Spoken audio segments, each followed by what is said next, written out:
তো আমরা হয়তো অনেকেই ভাবতে পারি যে এটা হয়তো কৃষকের ক্ষতি, শুধু কৃষকের ক্ষতি না, এটা আমাদের দেশের ক্ষতি এবং আমাদের ক্ষতি। যখন সব জায়গায় এরকম ধানের পরিমাণ এভাবে নষ্ট হয়ে যাবে তখন কিন্তু চালের দাম বেড়ে যাবে, আর আমরা যারা দিন আনি দিন খাই তাদেরও কিন্তু অসুবিধা হবে চাল কিনতে। এমন একটা মুহূর্তে আপনারা দেখছেন যে রানিং বৃষ্টি হচ্ছিল এবং রানিং বৃষ্টি হওয়ার মুহূর্তেই তারা ধান গুছাতে পারেনি বিধায় এখন এই অবস্থা।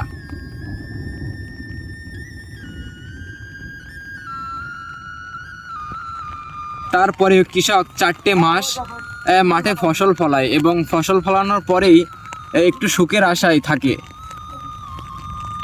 আর সেই দিক দিয়ে যদি এই ধান এভাবে যদি নষ্ট হয়ে যায় তাহলে কৃষকের কষ্টে শেষ হবে না।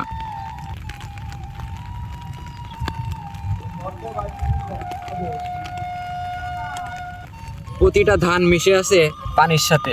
তো এটা আসলে একটা দুর্ভাগ্যজনক বিষয় যেটা আমরা দেখছি।